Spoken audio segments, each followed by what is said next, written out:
Assalamualaikum warahmatullahi wabarakatuh. Perkenalkan nama saya Mirza Ananda dengan NPP 5001221125. Nah, di sini saya ingin menjelaskan mengenai tugas EAS metode inversi milik saya, yaitu yang dengan diberi persoalan di mana di sini kita didapatkan hasil pengukuran anomali graviti residual atau lokal yang terukur sebanyak titik XI. Nah, seperti gambar satu ini, di mana ini data pengukur graviti anomali yang terbentuk dalam bentuk grafik. Nah, datanya itu, data yang secara numerik dan dilampirkan di data.txt.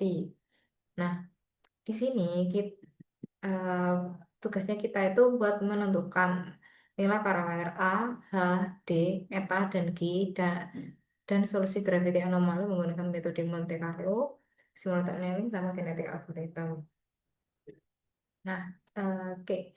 Di sini sebelum kita masuk ke penyelesaian, nah kita ini pakai persamaan di mana di persamaan ini yaitu GXI sama dengan A dikali H pangkat eta dibagi XI dikurangi kuadrat dikuadratkan dikurangi H kuadrat pangkat G.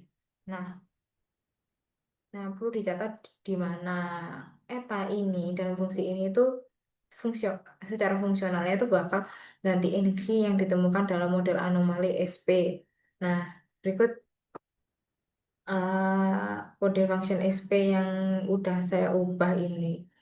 Nah, seperti ini. Nah, di sini kita itu bakal masuk langsung ke penjelasan mengenai ketiga model, yaitu yang pertama adalah Monte Carlo. Nah, di sini setelah saya inversi data tadi itu menggunakan Monte Carlo, didapatkan bahwa A ini punya nilai sekitar 653,569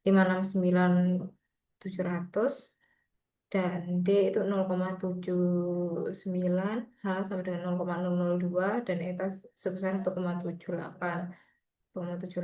Nah, di sini kita itu bisa kita ketahui ada penurunan error di mana error RMS-nya itu menurun tajam di awal, kemudian stabil di sekitar 8 GAI dengan membentuk angka pada kurva. Seperti kita lihat di sini. Nah, ini tuh menunjukkan bahwa penerimaan model itu hanya jika error lebih kecil. Jadi yang diterima itu cuma error yang kecil aja, yang lainnya itu diabaikan. Nah, di estimasi parameter ini tuh cenderung stabil di 500 sampai 1500 iterasi, tapi konvergensinya itu terlihat lambat. Nah, di perbandingan model awal, observasi sama solution, kita bisa ketahui bahwa solusi akhir dari Monte Carlo ini cukup baik buat mendekati bentuk dan puncak anomali observasi meskipun ada sedikit ketidakcocokan di puncaknya. Nah, MC ini sendiri itu merupakan metode yang paling naif ya, karena cuma menjelajahi ruang parameter secara acak. Nah, konvergensinya itu bisa lambat dan solusinya itu bisa kurang optimal atau kurang konsisten karena dia itu nggak punya mekanisme buat ngeinget arah yang baik atau keluar dari minimum lokal. Nah, jadi kayak gini. Nah, kita lanjut ke nomor 2 di mana kita nyalik dari metode SA. Nah, kita itu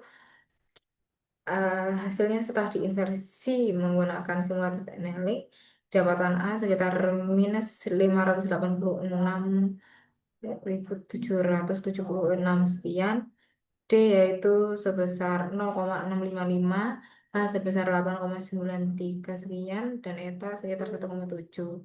Nah, di sini itu tuh ada grafik ya, hasilnya tuh berbentuk grafik juga, di mana di sini error suhu probabilitasnya itu error suhu sama probabilitasnya itu menunjukkan di plot errornya ini penurunan dan sekali lonjakan ya kayak gini. Oh, dia habis turun terus melonjak. Nah, itu buat menghindarin minimum lokal. Nah, sedangkan suhunya itu kayak turun aja gitu. Itu kayak cenderung monoton. Nah, tapi dia itu fungsinya buat mengontrol probabilitas penerimaan. Nah, di sini di probabilitas penerimaan sama iterasi, di probabilitas penerimaan tinggi itu di awal yaitu dengan suhu tinggi itu dia bakal berkurang seiring penurunan suhu. Nah, kemudian kita masuk ke estimasi parameter di mana parameternya ini berfluktuasi signifikan di awal, tapi kemudian tuh dia tuh cenderung stabil. Misalnya di awalnya fluktuasi kan, habis naik terus turun, tapi dia lama-lama nah, stabil maksudnya. Nah, habis itu dimasuk ke grafik perbandingan model di mana di solusi akhir SA ini cocok buat data observasi karena dia tuh mengikuti bentuk puncak dan anomali dengan presisi yang tinggi. Nah, SA sendiri itu pakai mekanisme suhu yang menggunakan permaan solusi yang lebih buruk pada awal iterasi untuk menaikkan diri dari minimum lokal, di mana SA ini cenderung menghasilkan solusi yang lebih baik dan lebih konsisten daripada MC dengan konvergensi error yang lebih halus. Nah, sedangkan itu kita masuk ke nomor tiga di mana kita itu pakai metode genetik, pakai model genetik algoritma di mana di sini kita dapat hasil parameter yaitu A sekitar minus 500 sekian, D sekitar 0,002, H sebesar 9,98 dengan eta 1,79. Nah, oke, kita masuk ke grafiknya di mana di sini penurunan errornya itu error minimum populasi itu menurun dengan sangat cepat dan stabil ke nilai-nilai sangat rendah dan beberapa iterasi awal. Jadi kayak naik terus turun-turun ini. Nah, ini tuh nunjukin gimana efektivitas GA dalam mengidentifikasi individu terbaik. Masuk ke estimasi parameter ya. Estimasi parameter, parameternya konvergen lebih cepat dalam 100 sampai 200 iterasi pertama dan stabil. Nah, perbandingan modelnya itu,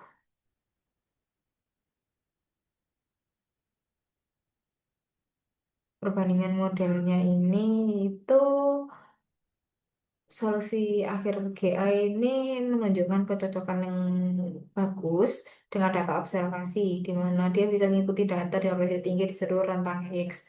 Nah, sedangkan karakteristik GA ini, dia itu beroperasi dengan populasi model dan menggunakan prinsip-prinsip evolusi, yaitu seleksi, crossover, sama mutasi. Nah, populasi ini bantu buat menjelajahi ruang model secara lebih luas dan efisien. Nah, GI ini biasanya merupakan metode yang paling robust dan paling efektif dalam menemukan solusi global yang sangat baik dan konsisten untuk masalah interest yang kompleks. Nah, bisa kita simpulkan bahwa ketiga metode optimisasi global ini berhasil mengestimasi parameter model.